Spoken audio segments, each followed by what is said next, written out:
Hey everyone, welcome back to my channel. Thanks for tuning in. As always, please remember to subscribe, hit the notification bell below, and make sure to follow me on my social media platforms. What really made me finally decide to share this part of my life and this part of my story with you is this. The other day, Kev and I were finally sorting out our garage and all of that, and amongst all of the papers, I found this, which is essentially like a pile of papers that were in a folder that I titled Job Search. I think a lot of people are quite surprised when I tell them that I was unemployed for a year. For me, like, that combined with people asking me, how did you get to where you are, and all of that kind of thing, and it just hit me like, wow, there might be, and I'm sure there are people out there who are still looking for a job, have been looking for something, or are in a job that they hate or that they feel does not sort of, build them or grow them. It's not the right job for them. I know so many people in that position. I was also in that position, ironically, after looking for a job for a whole year and everything.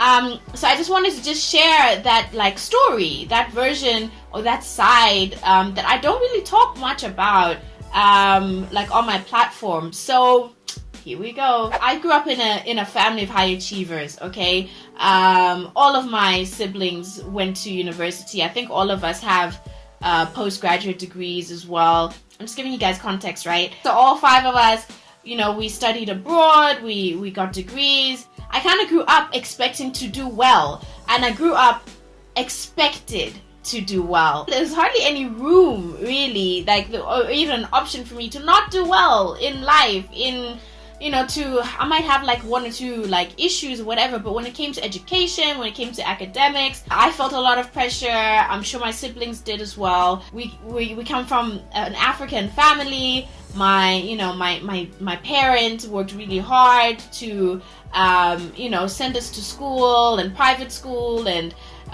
make sure our education is sorted, kind of thing. That was my dad's priority, that all of us would get top-notch education, and from there we are going to excel, So by the age of 23, I had finished 2 degrees. So I did bachelor's and honors at the same time, and then I did my master's degree. I mastered in advertising. And so for me it was okay, because that was what you were told as well. You get a master's, everyone's gonna hire you. People are going to be asking for you left, right, and center. Maybe with some industries, I think that is the case. Probably, you obviously it's a better sort of footing or whatever you want to call it. But there's also other factors that happen as well. So when I finished my degrees, I went back home to Tanzania, and I got a job. I think in a month, 2 months. It was actually a month of looking, because I had a month off. I was like, yeah, let me just chill a little bit. Let me have a bit of a break from all this studying. And then a month after I started looking for a job, I was offered a couple of great jobs, and I took the one. And honestly, till this day, that was one of my favorite places to work. So I worked for an ad agency in Dar es Salaam. I was making good money. It was a really comfortable life, and I was okay, yes, I was thinking I've made it. I'm I'm good. So then I worked there for about a year and a half before Kev and I decided that I will move down to Joburg. I always say Joburg 1 because it did. I mean, it was it was almost a no-brainer just in terms of the career opportunities and potential for both of us, right? So he's also creative, and we decided, okay, I'm going to move to Joburg. The plan was that, I'd look for a job when I get here. I had some savings as well from, just over the couple of years that I was working after university. I brought all of that with me, came here, and yeah, it was amazing, because it was just this... we've been doing it for 7 years by that time. We're so excited to be together. Finally, it was such a moment. The first couple of weeks was okay, settling down and, getting into the groove of living with each other, And, 1 month became 2 months, became 3 months.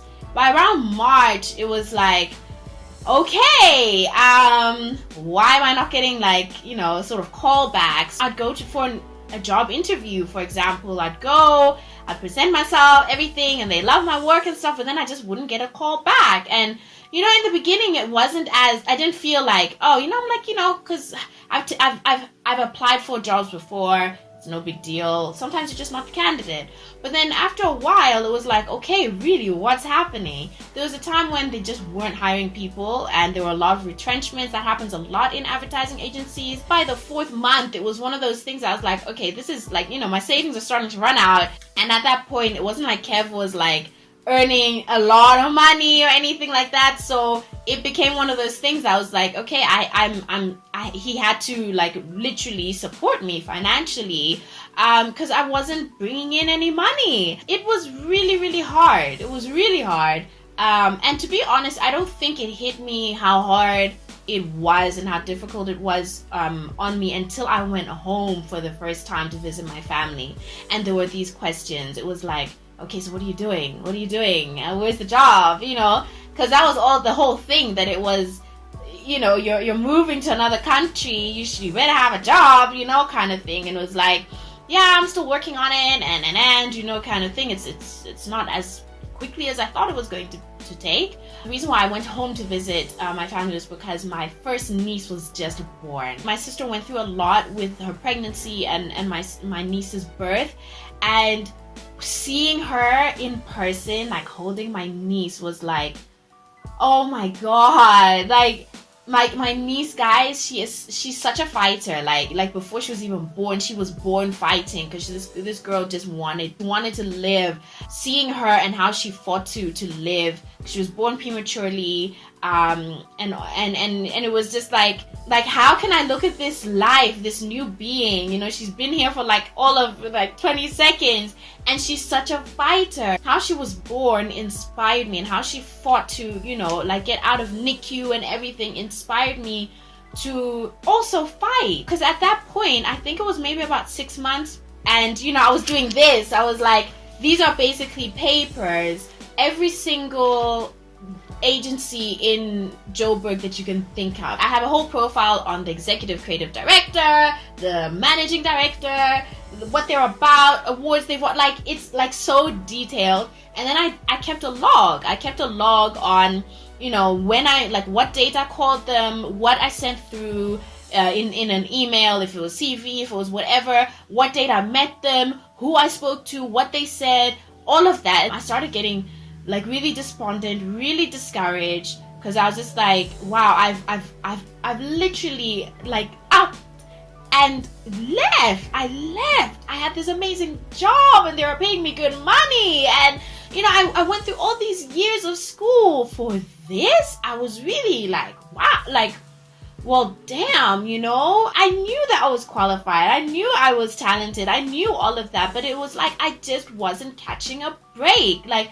I didn't know anyone here. I moved here, and the only person I knew was Kev. That was it. Okay, I had like 1 or 2 friends from high school days, but we hadn't like hung out in a long time and stuff. So it was really, really difficult to actually I literally uprooted and came here, and it was like everybody was asking me, oh, so how are you? How's the job hunt going? It was like, I knew they meant well, but when you're in a bad place and you're like, you're feeling like horrible. It's the worst thing is when someone points it out to you and makes you like remember, and it's also top of mind for them. It was just like, I don't know what else to say.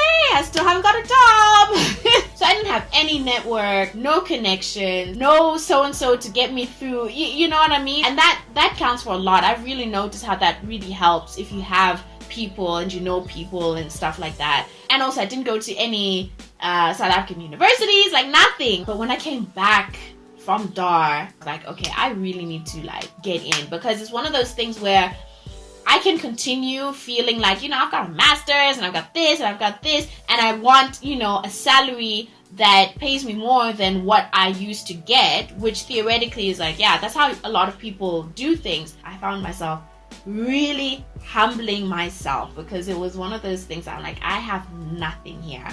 I'm known in Tanzania, I'm known in Dar es Salaam, in the ad industry and all of that. and I have friends and I have, connections and all of that.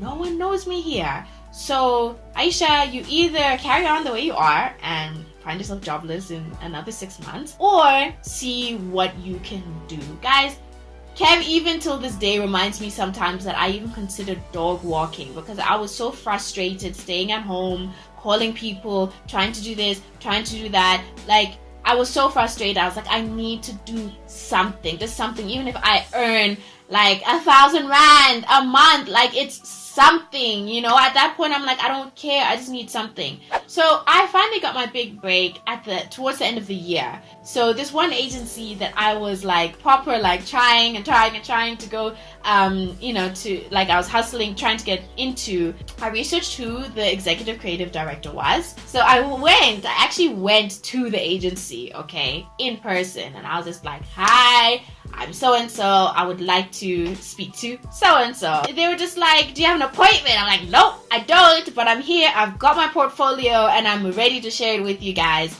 Anyway, cut a long story short, he gave me a call back and he was like, okay, so I'm told that, you came by the office and what's up? And I told him, listen, this is a situation, this and that. I love your work and all of that. So I asked him, do you guys need hands? And he's just like, we do actually, it's Christmas is coming up and all of that. We wouldn't mind, but we can't pay you. He told me up front, we cannot pay you. We're not doing any internships at this time. And I was like, A-okay. That's A-okay. Because for me, I was like, I either continue as I am and I don't get paid and I don't get any more experience, or I at least get some experience and my foot in the door, right? It's better than nothing. That's how I ended up working for my first agency here.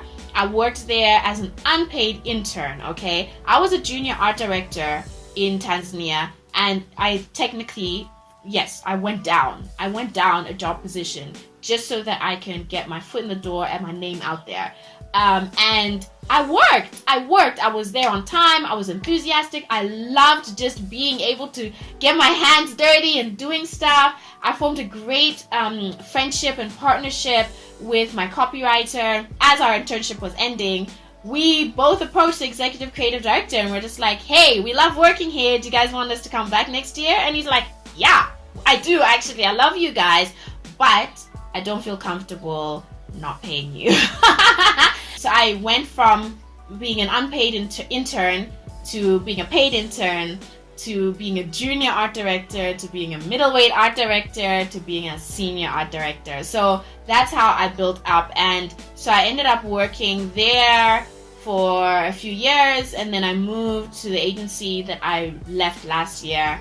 And now I am working for myself. I feel like the reason why I left advertising is another story, because I worked so hard to get there. Ever since I was 13 years old, I wanted to be in advertising, and I worked so hard. I went through all of that only to, resign and all. I wanted to share this story with you because I think that a lot of people that have, like a lot of people have told me, oh, you look like you've always had it put together and. But just because I don't necessarily share every single thing about my life and all of my struggles and stuff doesn't mean that I've got it together or that I've always had it together or my road to get here where I currently am was easy. It was not easy. As you guys know, there are other things in my personal life that I had to go through, like PCOS diagnosis, dealing with anxiety. So there's always something. I think a lot of people look at social media and they're like, oh, overnight success, or Aisha made it to this point or whatever. And it's just like, guys, like I've had to work and I have to continue working. That's the thing, because you know how it is with goals. Once you reach that goal, the goalposts shift. So then you want to be like, okay, now I'm aiming here and now I'm aiming here. I just wanted to just encourage you, if you are currently unemployed, you've just been retrenched, or you have finished studying and you're struggling to find a job, my biggest advice would be to try and humble yourself. A lot of the information out there, which I succumb to as well, is, you have to be paid what you're worth and you have to do this. But I'm telling you now, if you are struggling to get a job, you need to either look for something else in the meantime, continue doing what you want to do or what you're trained to do, even if it's on the side. Like if you're a designer, for example, design logos on the side for people, even if it's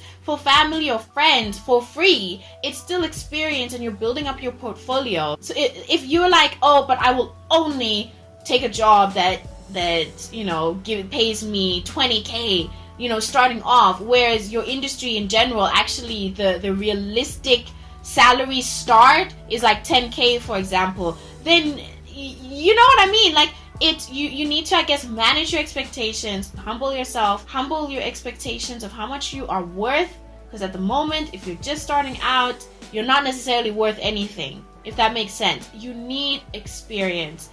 So I think definitely put experience over and above salary.